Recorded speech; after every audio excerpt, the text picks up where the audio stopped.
요한복음 1장 1에서 7절입니다.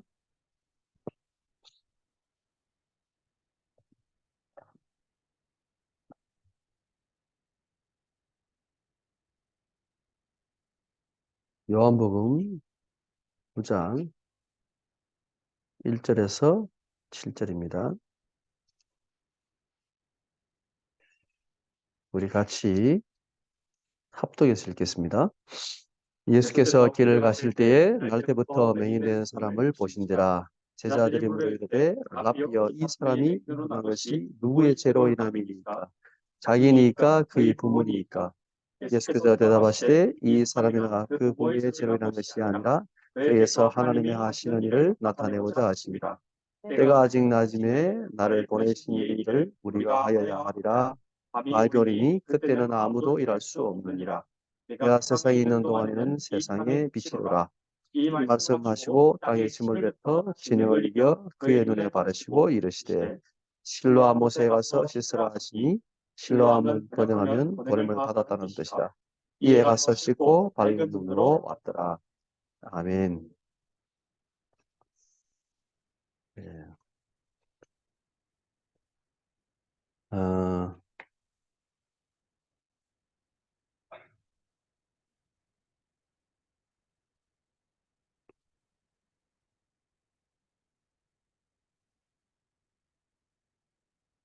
우리가 이 복음 안에서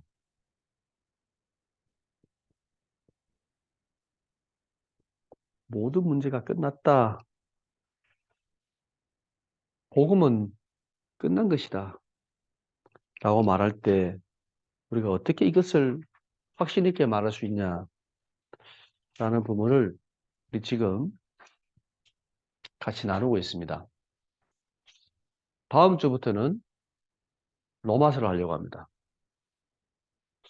어, 정말 바울이 가고자 했던 그 로마, 그리고 정말 그 로마에 필요한 복음과 그 로마 복음화가 왜 되어져야 되는지, 로마서를 통해서 우리가 조금 같이 이 시대를 보면서 같이 말씀을 나누려고 합니다. 오늘 여러분이 다시 한번 이 복음이 정말 모든 것이냐, 정말 복음만 있다면 끝난 것이냐, 그게 무엇을 의미하는가, 어떻게 내가 확신할 수 있는가 대한 부분을 다시 한번 우리가 생각하고 좀 누리는 시간이 됐으면 좋겠습니다. 자, 이 복음은요, 해답이다 그랬습니다. 우리가 첫 번째 이 복음, 이 예수가 그리스도라는 사실을 믿고 영접할 때, 아, 이 복음이 정말 모든 문제의 해답이구나. 내 인생에 정말 답이구나. 라는 확실한 응답을 가지고 있어야 됩니다. 이 답을 내지 못하면 좀 미안하지만 계속 방황을 해야 돼요. 이 답을 가진 사람과 가지지 못한 사람의 차이는요, 시간이 갈수록 커요. 어떻게 알죠? 다 답이 났다는 사실을 본인이 알아요. 아무리 생각해도 내 인생의 답은 예수 그리스도밖에 없어. 이렇게 답이 나와요. 근데 이거 말고도 다른 많은 답들이 자꾸 생겨. 그러면 우리가 다시 한번 생각을 해봐야 됩니다.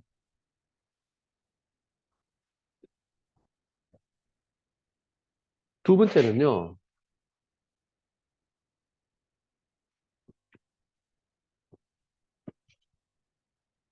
확신입니다. 어떤 확신이냐? 이 복음 안에서 내가 절대로 망할 수 없는 이 구원 속에 있다는 사실을 확신하게 되는 겁니다. 이 확신이 처음부터 들 수도 있는데 처음부터 안 들 수도 있어요. 여러분이 이 답을 가지고 이 복음을 계속 누리면 어느 순간 이 그리스도 안에 있는 이 구원의 비밀이 내게 큰 확신으로 와요. 정확히 말하면 이게요, 기쁨으로 와요. 감사로 와요.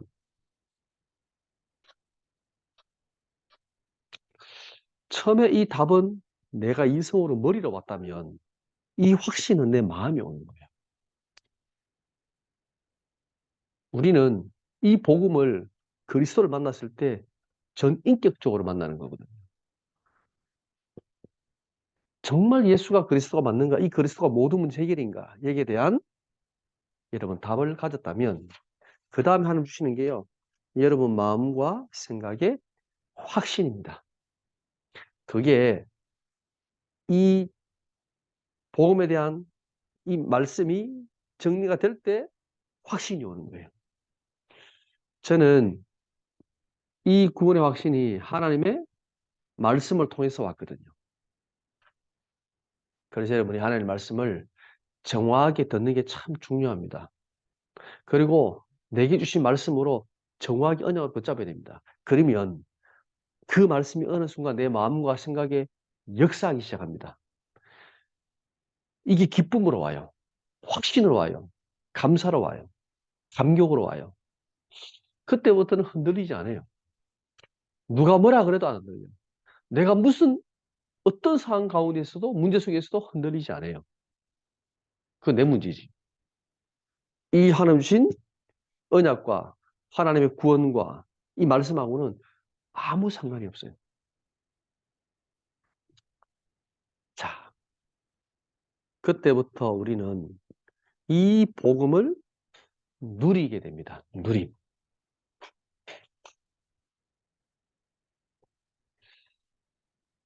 복음은 너무 간단하고 쉬운데 한번 예수님을 영접하면 끝나는 건데 그게 우리 안에서 이루어지는 시간표와 과정이 있어요. 물론 사람마다 다르겠지만 그 과정을 보면 크게 이렇게 됩니다. 이게 한 번에 오는 사람도 있고 단계별로 오는 사람도 있고 시간이 짧게 오는 사람도 있고 길게 오는 사람도 있고 그러나 저는 이 과정들을 지나간다고 생각합니다. 누림이 뭐냐? 이 그리스도가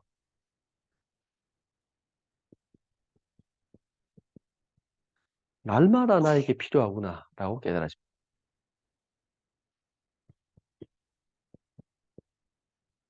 이 그리스도가 정말 나와 함께 하시는구나. 이거를요, 계속 누리게 되는 겁니다. 오늘 제목이 누림의 복음입니다. 오늘 요 얘기를 좀 해보려고 합니다. 복음을 누린다라고 말했을 때 이 누린다는 말의 의미가 뭘까? 오늘 간단하게 말씀을 통해서 한번 살펴봤으면 좋겠습니다. 여러분 복음을 누린다 할 때 어떤 생각이 듭니까? 어떤 의미로 쓰죠? 누리라. 복음을 누려. 보통 어떨 때 씁니까? 약간 안 좋은 일 할 때 이렇게 마실 때 이렇게 괜찮아 누려 복음을. 예. 이상하게 이런 쪽으로 많이 써요. 약간 안 좋은 쪽으로. 예. 뭐 그것도 복음 누리는 거 맞지요. 뭐 옛날 같으면 그게 막 절대 하면 안 돼. 막 지옥 갈 것 같고 막 옛날에 그랬습니다. 주일날 음식을 뭐 사 먹으면 지옥 가는 줄 알았어요. 여러분 안 그랬죠? 예, 저는 그랬습니다. 어릴 때 제 분위기는 주일날 이렇게 뭐 나쁜 짓 하면 지옥 갈 것 같고 주일날 예배를 빠뜨렸다? 그럼 왠지 사고날 것 같고 망할 것 같고 하나님 벌 줄 것 같고 이런 생각들 꽤 많았습니다. 네. 근데 거기에 벗어나는 것만 해도 누림이 맞지요. 자, 우리가 조금 더 이 복음을 누린다라고 말했을 때 누림이 뭐냐?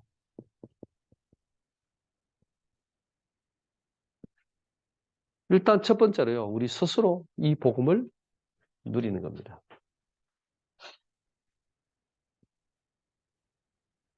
쉽게 말하면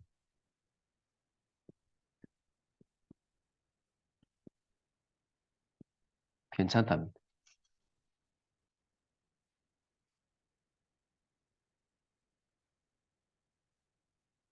괜찮아.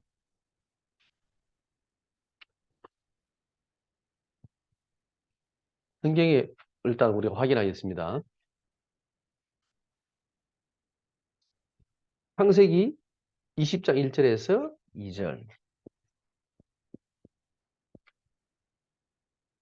여기 보면 아브라함이 그랄 왕 아비멜렉 앞에 가서 이 사라를 마누라 부인을 지금 누이라고 속이는 장면이 나옵니다.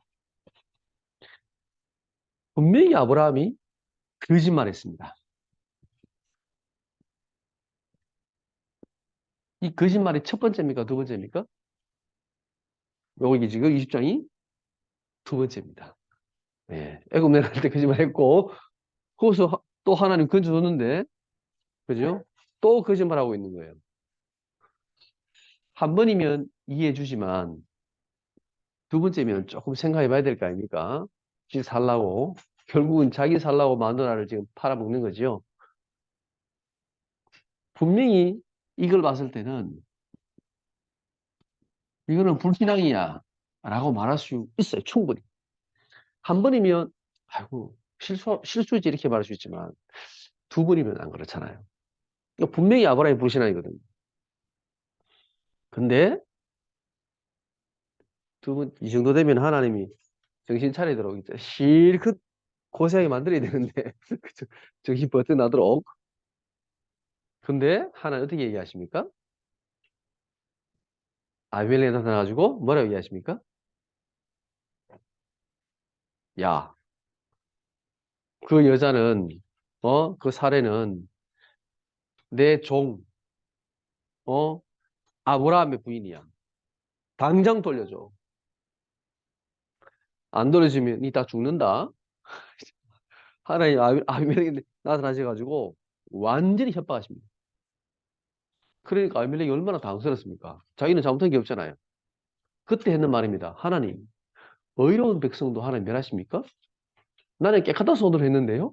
나는 잘못한 게 없는데. 대든다니까요, 아비멜렉이. 대들 수 있어, 아비멜렉이 충분히. 왜? 잘못한 게 없거든. 누가 잘못했어요? 아브라함이 잘못했지.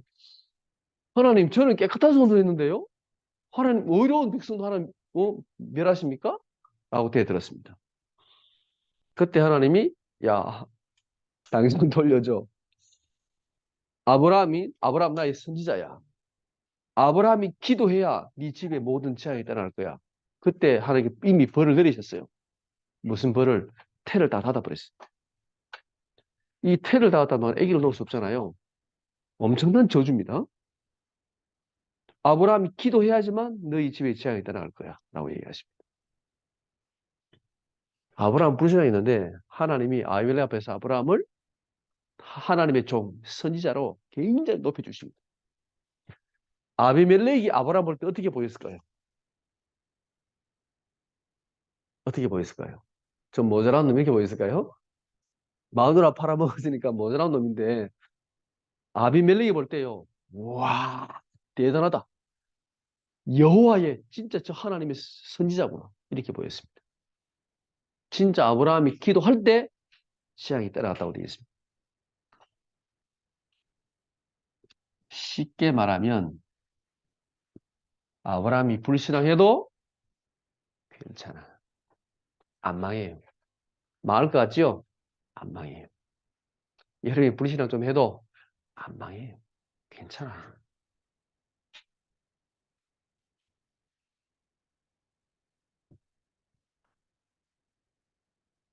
자, 그 다음에는요. 사무엘하 11장 1절에서 27절.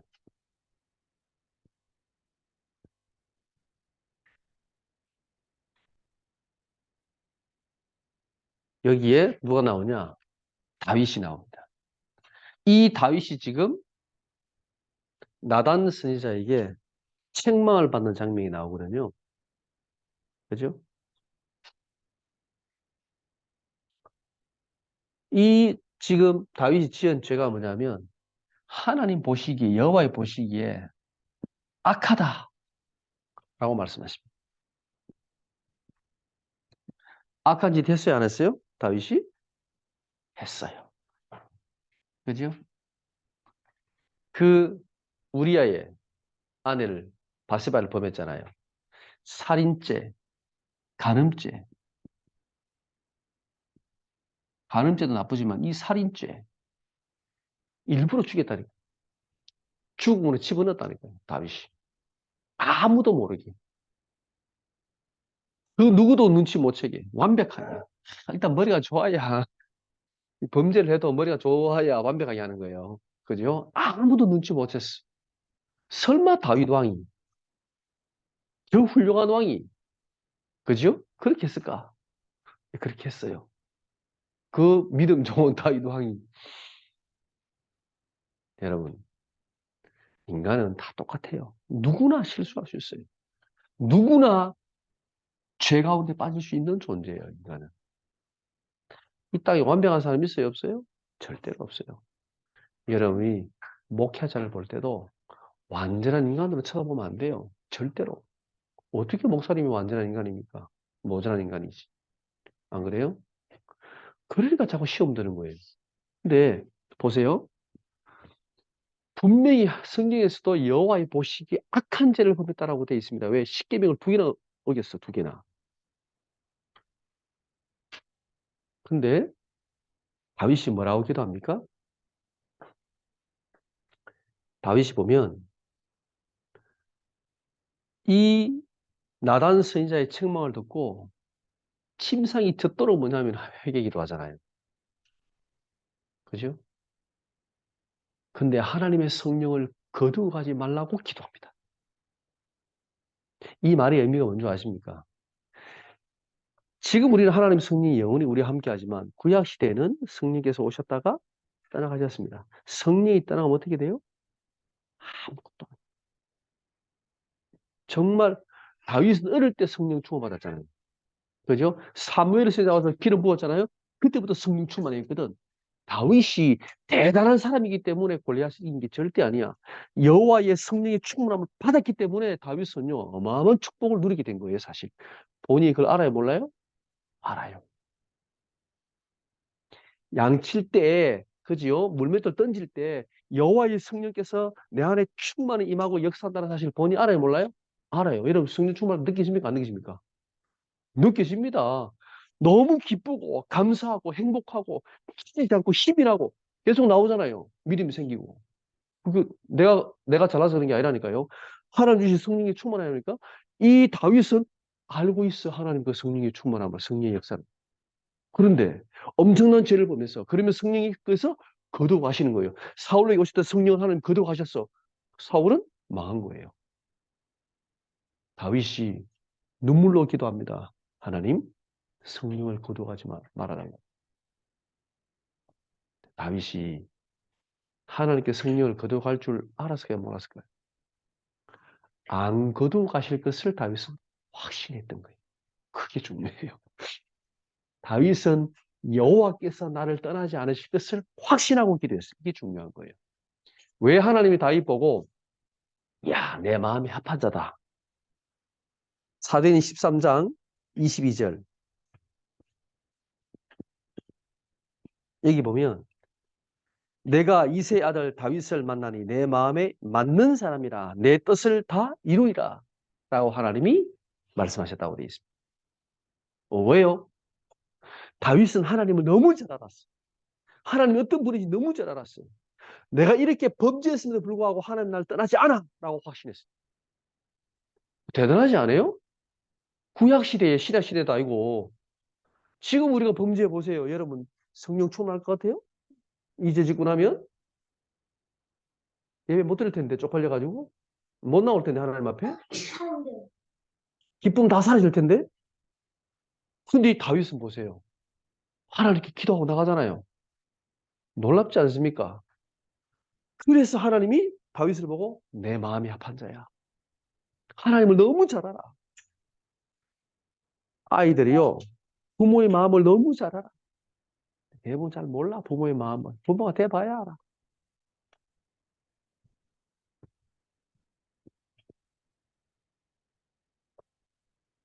자, 마태복음 26장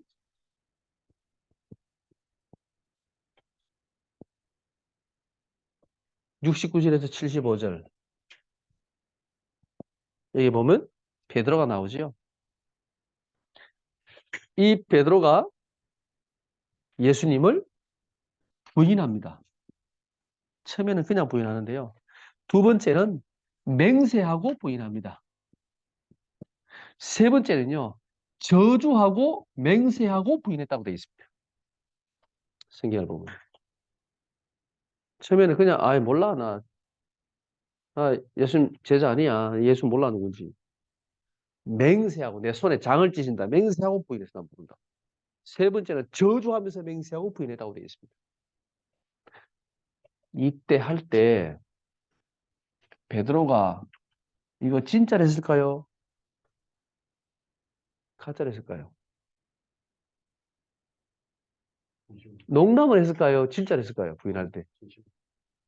진짜 했겠지요. 그러니까 그 사람이, 맞는가 보다, 이거 보다라고 말, 설득이 됐단 말 아닙니까? 그죠?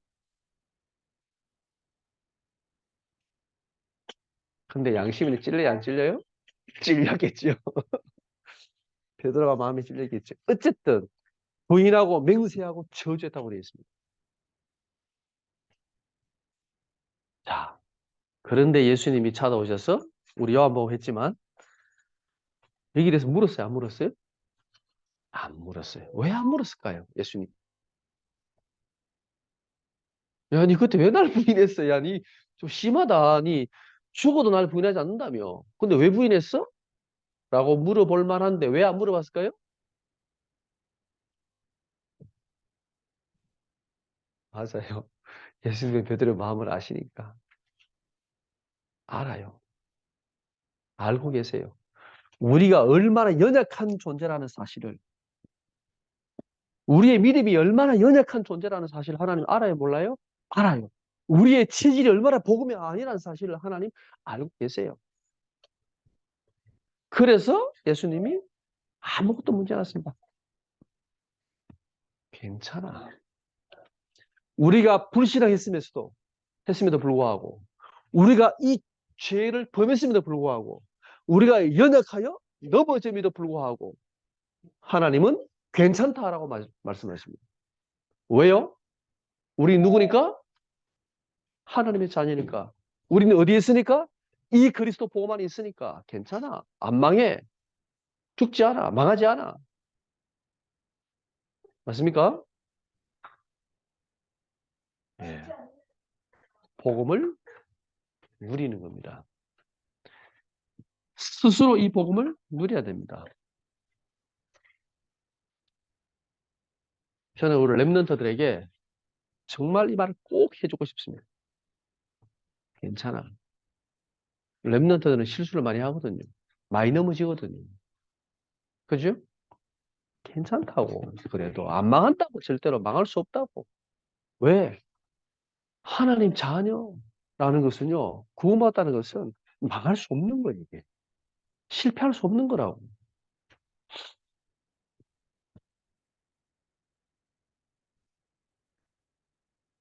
두 번째, 우리가 복음을 누린다고 말할 때요,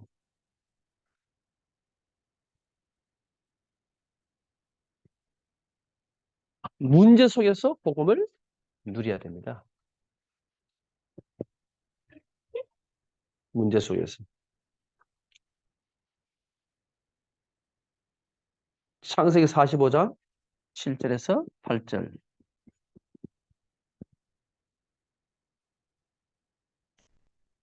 문제 속에서 요셉이 이걸 누렸습니다. 우리가 문제를 따오면 문제에 빠져버리잖아요. 요셉은 문제가 왔을 때 뭘 바라봤냐? 이걸 바라봤습니다. 여러분이 꼭 기억하세요. 어떤 문제가 와도 그 속에서 뭘 바라봐야 돼요? 임마누엘 하나님을 바라봐야 돼요. 그러면 살 길이 생깁니다. 이 문제에 빠져 죽지 않습니다. 근데 문제만 쳐다보면 미칠 것 같아. 이게 안 끝날 것 같아. 왜 내게 이런 문제가 왔지? 왜 나에게만? 이렇게 되거든요. 다른 사람은 다 멀쩡한데 내만 이 문제를 당하는 것 같거든. 그렇게 문제에 빠지기 시작하면 절대로 보이지 않습니다. 다윗은요, 그 노예로 팔려가는 상황 속에서, 그죠? 그것도 형들이 자기를 팔았잖아요. 그 노예 상인에게 끌려갈 때의 마음이 어땠을까요? 여러분, 노예로 팔려가 봤습니까? 노예로까지는 안 가도 노예로 못 가니까. 여러분이 혹시 대학 떨어져 봤습니까? 시험 떨어져 봤습니까? 네. 깜깜하잖아요. 그죠? 여러분에게 문제가 왔을 때 그 상황 속에서 하나님께서 나와 함께 계셔. 요셉이 이것을 붙잡았단 말이에요. 지금 이 상황 속에서도 노예를 끌려간 이 상황 속에 하나님은 분명히 나와 함께 계셔. 하나님 모든 걸 알고 계셔. 이걸 믿었습니다. 이게 똑같은 복음을 가지고 문제 속에서 이 축복을 누리는가 못 누리는가의 차이입니다. 큰 차이입니다. 이거 작은 차이처럼 보이는 게 보이지만 큰 차이입니다. 대부분은 문제만 쳐다보지 이걸 바라보지 않거든요.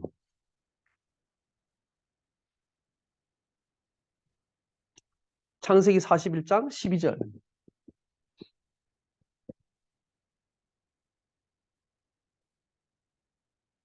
12절.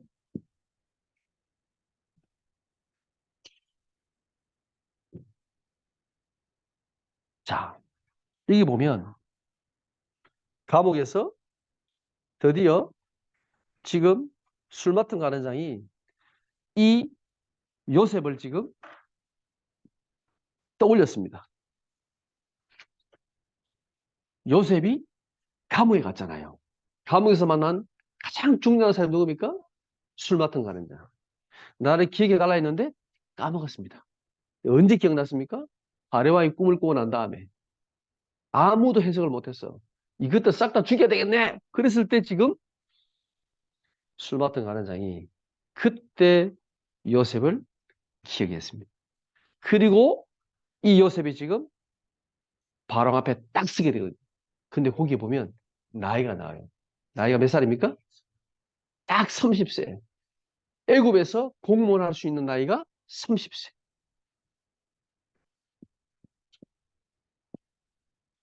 문제는 뭡니까? 억울하게 감옥 들어갔는데 그것이 엄청난 축복의 기회였습니다. 이렇게 될 줄 요셉이 알았을까요? 몰랐을까요? 당연히 몰랐지. 어떻게 압니까? 그죠? 아니, 어떻게든 우리 같으면 감옥 들어가지도 않지. 그죠? 여러분들 감옥 들어가겠어요? 아니, 내가 잘못한 게 없는데 저 이상한 여자가 날 꼬셔가지고 내가 이래 됐는데 그래도 보디발이 얼마나 지금 요셉을 신뢰합니까? 우리 같으면은 들어가기 전에 미리 요셉에게 보디발이 찾아가가지고 주인님, 난 절대 아닙니다. 나를 알지 않냐? 저, 저 부인이 나를 꼬셔가지고 그렇게 했다. 그러면 보디발이 누구 말을 믿을까요? 요셉은 한 번도 속인 적이 없는데, 보디발을. 남편도 알잖아요. 여자를 보면 알잖아요. 같이 살면 알거든요. 저 여자가 바랄 게 있는지 없는지 다 알아요. 모를까요? 알아요. 그러면 보디발이 누구의 말을 더 신뢰했을까요? 요셉의 말. 그죠? 믿어주지 않았을까요? 믿어줄 거라고 요셉 생각하지 않았을까요? 근데 왜 말하지 않았을까요?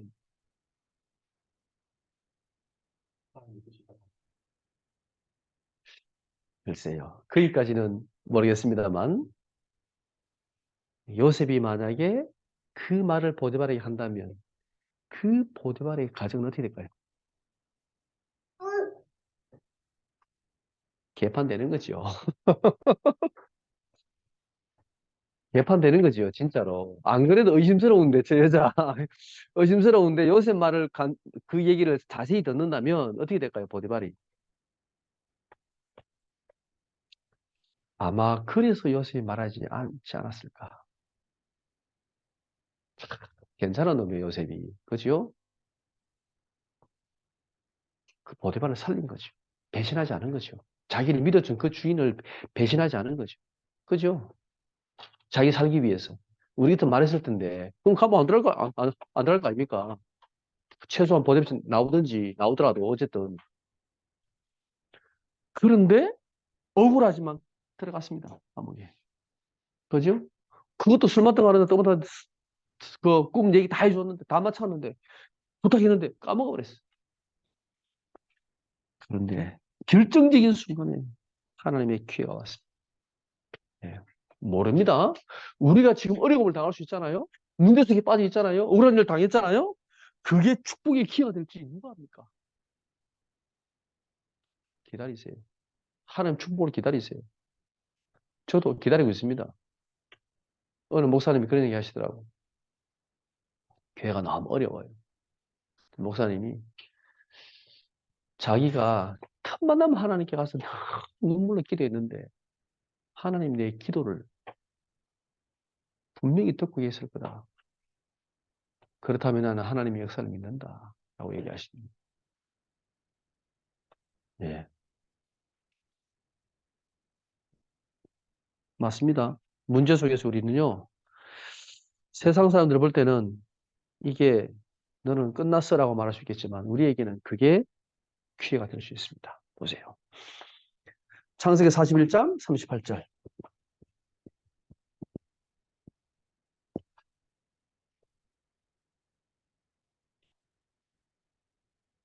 이게 하나님의 엄청난 축복의 시간표가 됐습니다. 바로왕이 요셉 보고 뭐라고 말했습니까? 우리가 하나님 영에 이렇게 감동된 사람을 어디서 찾을 수 있겠냐? 반지를 빼주면서 야, 네 마음대로 다 해. 내가 네보다 높은 내 자리밖에 없어. 네 마음대로 다 해라고 얘기했습니다. 근데 요셉이 총리가 되고 난 다음에 쫙 한번 쫙 막, 그 왕이 타나 마차 타고 쫙 거닐잖아요. 그때 누가 제일 두려웠을까요? 요셉이 총리가 됐어. 누가 제일 두려웠을까요? 그 여자. 그렇죠. 그 여자. 요셉에게 모든 죄를 뒤집으셨던 그 여자. 억울하게 감옥을 했던 그 여자. 성경 안 나옵니다.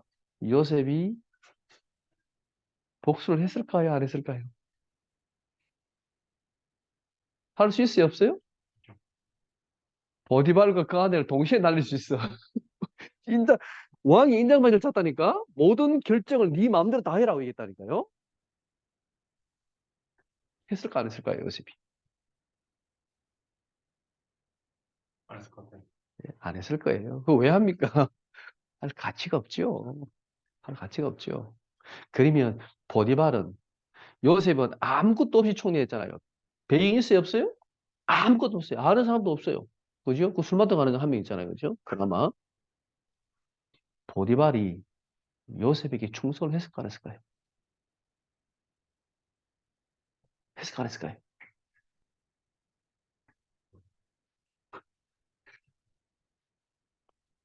저는 했을 거라 생각이 듭니다. 왜? 요셉 저는 믿을 만한 놈이에요. 내 절에 성공할 줄 알았어. 저 요셉은 총리해도 잘할 거야. 물론 노예를 시기 때문에 좀 그렇긴 하겠지만. 근데 옛날에는 계급사입니다. 계급 바뀌면 완전 인생 달라진 거예요. 그죠? 왕이 모든 걸 다 맡겼는데? 왕이 전적으로 신뢰하는 사람인데? 보디발이 함부로 했을까요? 절대 못했을 겁니다. 믿었을 겁니다. 믿어줬을 겁니다. 문제를 완전히 축복으로 바꿨잖아요. 그죠? 여러분이 문제가 왔을 때 복음을 누려야 됩니다. 여러분 스스로 문제 속에 빠져가지고 여기서도 복음을 누려야 되지만 그지요? 그건 내 문제야, 사실은. 근데 바깥에서 오는 문제가 있어요. 내 힘으로 안 되는 문제가 있어요. 이 문제가 왔을 때 뭐예요? 이게 임마누엘의 기회예요. 응답의 기회예요. 축복의 기회다. 여러분이 진짜 복음을 멋있게 누려야 됩니다.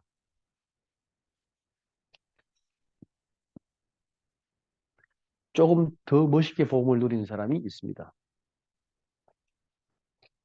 그 사람이 누구냐?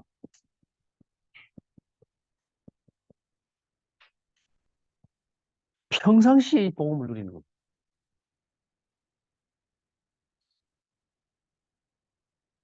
다니엘 6장 10절. 저는 이 다니엘이 복음을 가장 잘 누린 사람 아닌가라고 생각이 듭니다. 왜? 평상시에 누렸어요. 보세요. 다니엘 6장 10절에 보면요. 뭐라고 얘기하냐?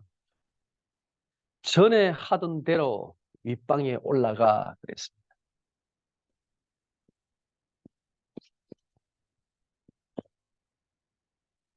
다윗, 이 다니엘은요, 항상 하나님 앞에 기도하는 자리에 있었습니다. 여러분 믿습니까? 기도의 자리? 기도의 자리 꼭 만드세요. 항상 내가 하나님을 바라보는 기도의 자리.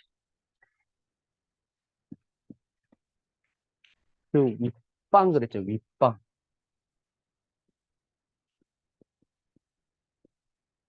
다니엘이 항상 기도하는 방. 사람들이 다 알았다는 거예요. 아마 다니엘 없어지면, 가면 아마 다니엘 찾을 수 있을 겁니다. 하루에 3번씩 이 말은 기도의 시간이 있다는 말이에요. 평상시에 기도하는 시간을 다 다니엘이 정해놨다는 거잖아요. 그죠? 아, 이때쯤이면 다니엘 기도하러 가는 시간이야? 사람 다 알았다는 말이죠. 그죠? 그래서 다니엘을 모함하는 자들이 뭘 알았어요? 이 사실을 알았어. 어디에서 언제 기도한다는 사실을 알고 있었어. 다니엘을 그럴 게 이거밖에 없었어. 그죠? 다른 신에게 기도하는 거 이거. 이 바빌론의 신이 아니라 다른 신에게 기도하는 다니엘. 히브리 사람이니까 당연히 여호와를 향하여 기도한다는 사실을 언제 어디서 기도하는 사실을 알고 있었어요. 그래. 적으면 다니엘을 처리할 수 있어라고 생각했던 거죠.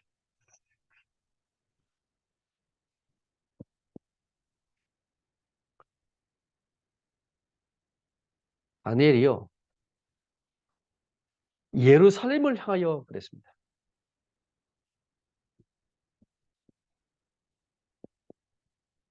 다니엘은 그냥 기도하는 게 아니라 언약을 붙잡은 기도를 하고 있는 겁니다. 예루살렘을 향하여 이 뭡니까? 무너진 하나님의 성전, 그 성전이 회복되기를 언약 붙잡고 다니엘이 기도하는 거예요. 그냥 기도하는 게 아니에요. 그 바쁜 총리가 시간을 정해놓고 매일마다 하루 3번씩 기도한다? 이거는 결국 간단한 일이 아닙니다. 그죠? 그 말은 분명한 언약을 붙잡고 다니엘이 기도했다는 말입니다. 이것을 지금 적들이 그러잖아요. 그죠? 왕의 도장을 찍었습니다. 만약에 다른 신에게 있자면 사자굴에 집어넣기로 왕의 돛을 꾸며가지고 도장을 찍게 만들었습니다. 그 사실을 알고 다니엘이 여기에 이 시간에 다시 올라갔습니다. 항상 예루살렘 문 열어놓고 기도했거든요. 그날도 문 열었습니다. 보라고. 놀랍지 않습니까? 도장 찍 알았는데 그 도장을 바꿀 수 없어요? 없어요. 지금 적들이 나를 보고 있을까 없을까? 고발하려고. 누구를 잡으려고 지금 이 조서를 만들었는데 다니엘이 왜 모를까요? 그죠? 다 알고 있는 거예요, 지금. 그런데 자, 봐라 하고 문 열어놓고 기차에 올라가서 기도했어. 놀랍지 않습니까? 아니, 요셉은 어쩔 수 없이 갔다고 칩시다. 억울하게. 그죠? 형들에게 억울하게. 그 이제 때문에 억울하게. 다니엘은 지금 스스로 문제 속에 들어가는 거야. 사자굴 속에 스스로 들어가는 거야. 안 들어갈 수 있어요, 없어요? 있지.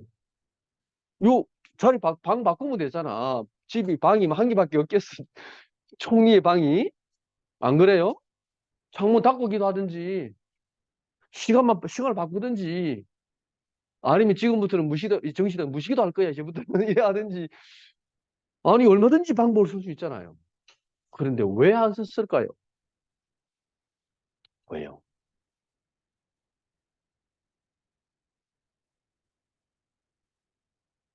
더 놀라운 게 있습니다.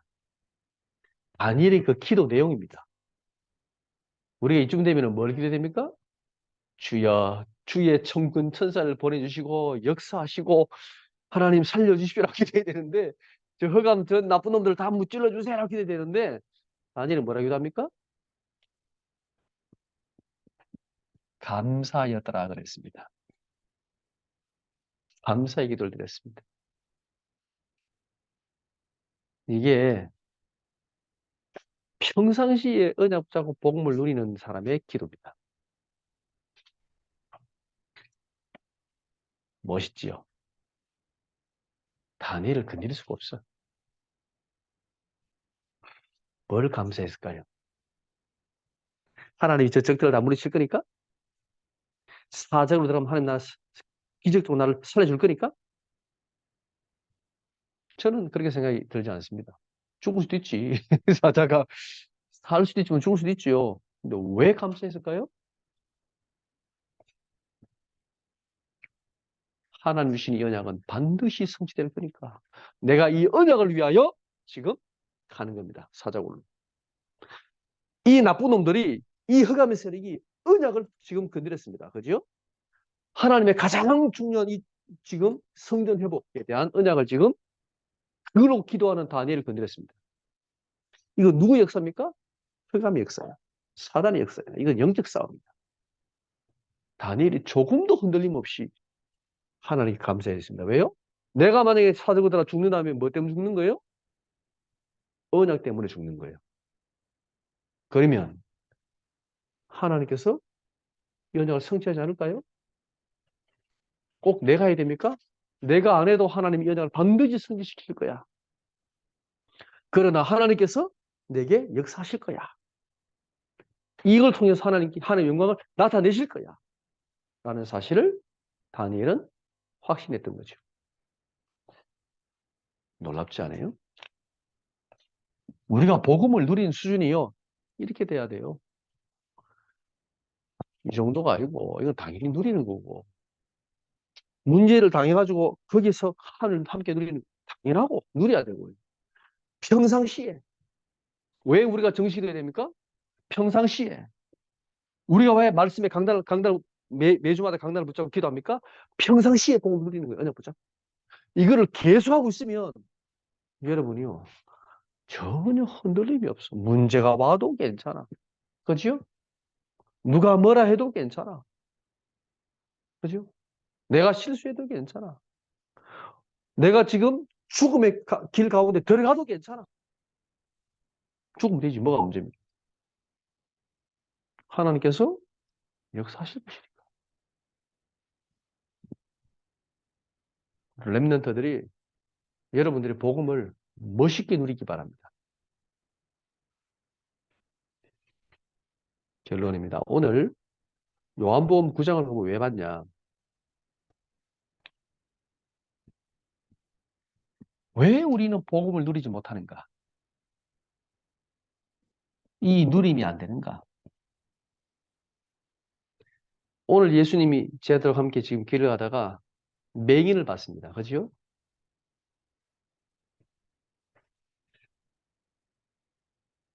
제자들이 그 맹인을 쳐다볼 때 맹인은요, 그냥 눈을 보지 못하는 멀쩡한 사람이 아닙니다. 그 당시에 맹인은 거의 다 거지입니다. 구걸하는 자들입니다. 왜? 아무것도 볼 수 없으니까 할 수 있는 게 구걸밖에 없어요. 그러면 그 행색을 봤을 때 어떤 모습이었을까요? 비참하지 않았을까요? 그죠? 우리의 눈이 지금 어떤 눈이냐? 육신의 눈.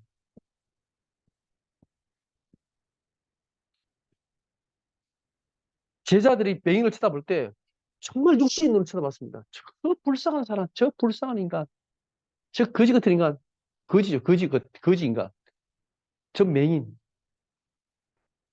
이렇게 쳐다봤습니다.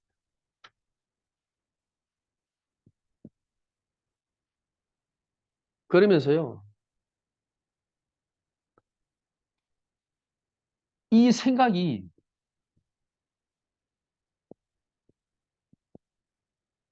율법의 생각이었습니다.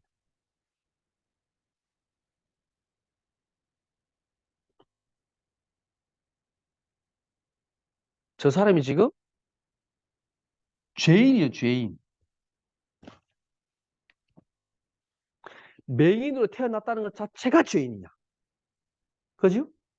저렇게 구걸하고 사는 인생 자체가 죄인이야, 죄야. 이렇게 봤어요. 율법적으로 보면 그렇습니다. 그죠? 부정한 자고, 하나님께 저주받은 자고, 이렇습니다. 생각 자체가. 완전 율법적인 생각이었습니다. 저 사람은 분명히 죄인이야. 하나님께 저주받은 죄인이야. 라고 봤습니다. 그러니까 당연히 그 다음 나오는 게 뭐냐? 누구의 죄냐, 저 죄가. 저 죄 자체가 누구 때문에 저렇게 죄인이 돼가지고 저 비참하게 사냐, 저 인간.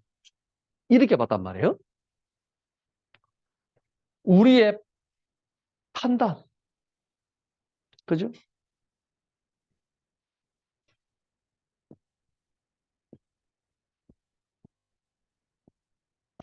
정죄하는 판단. 이미 저 맹인은 죄인이야. 근데 저 죄가 누구 때문에 왔냐? 를 지금 예수님께 물었습니다. 보는 눈도 틀렸고, 생각 틀렸고, 판단도 틀렸고, 다 틀렸습니다.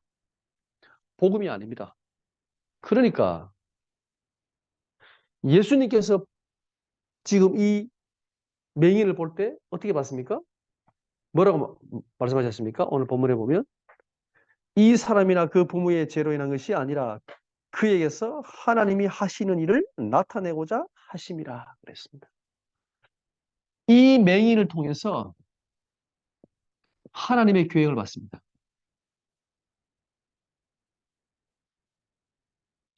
예수님이 보셨던 눈과 제자들이 본 눈은요, 완전히 달랐습니다.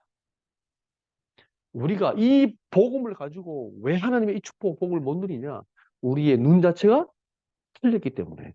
우리의 생각 자체가 틀리기 때문에. 그리고 우리 판단도 틀리는 거예요. 그래 놓고는 왜 나는 복음을 못 누리지? 나는 왜 힘들지라고 얘기합니다. 힘들 수밖에 없잖아요. 이 복음을 가지고 우리가 이 축복을 가지고 얼마든지 누릴 수 있는데 이 복음을 전혀 못 누리고. 네. 오늘 우리 랩런터들이 저는 정말 멋있게 누렸으면 좋겠습니다. 이걸 버려야 됩니다. 바꿔야 돼요. 복음에 뿌리 낸다 말의 의미, 뿌리 낸다 말의 의미, 각인 뿌리 체질의 말의 의미는 이게 바뀐다는 거예요. 이게 우리 속에 깊이 들어가 있거든. 아, 나는 교회 얼마 안 다녔는데요. 그러면 그 전에 있던 생각은 뭡니까? 복음입니까? 아닙니다. 제가 고등학교 1학년 예수 믿게 됐습니다. 그러면 17년 그 전에 살았던 모든 것은 복음입니까? 아닙니다. 복음 아닙니다. 세상이고 내 경험이고 내 기준이지. 그죠? 모든 우리의 보는 눈, 생각, 판단 이게 자체가 이미 복음이 아니기 때문에 우리는 하나님 복음을 다 받아놓고도 축복을 놓치는 거예요. 여러분 오늘 다시 한번 생각해 보시고 바꾸시기 바랍니다. 아니야. 내가 지금 이 가정에 내가 불신의 가정에 불신자 부모님 가정 속에서 태어난 것은 하나님의 계획이야. 나는 가난하고 돈이 없어? 나는 배운 게 없어? 하나님의 계획이야. 나는 왜 이렇게 문제가 와 있지? 하나님의 축복과 계획이 있는 거야. 그죠? 이 모든 것을 우리의 복음의 생각으로 바꿔내야 됩니다. 우리의 보는 눈 자체도 복음으로 바꿔야 됩니다. 그죠?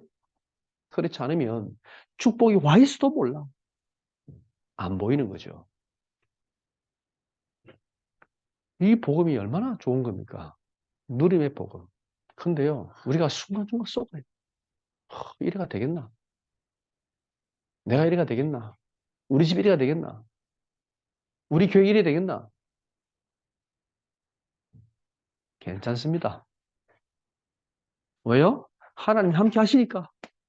그죠? 하나님 은혜가 반드시 성실될 거니까. 우리가 언약 속에 있는 게 맞다면 다시 한번 우리가 붙잡아야 됩니다. 다음 주부터 로마서를 한다 그랬죠? 예. 왜 우리가 로마 복음해야 되는가? 로마 복음 할 수 있는가? 초대교회가 무슨 힘으로 로마를 복음합니까? 그죠? 바울이 어떻게 로마 복음을 확신했습니까? 이 복음의 능력을 알고 누렸거든. 그러니까요. 봤거든요, 현장에서. 그러니까 이 바울이요, 로마서를 보낼 때 확신이 있었던 거예요. 로마가 어떤 나라입니까? 그죠? 어마어마한 나라 아닙니까? 저 로마를 복음으로 살려야 돼요. 라는 확신 가지고 보낸 편지가 로마서입니다. 여러분, 한 주간 동안에도 복음을 멋있게 누리시기 바랍니다. 우리 이 찬양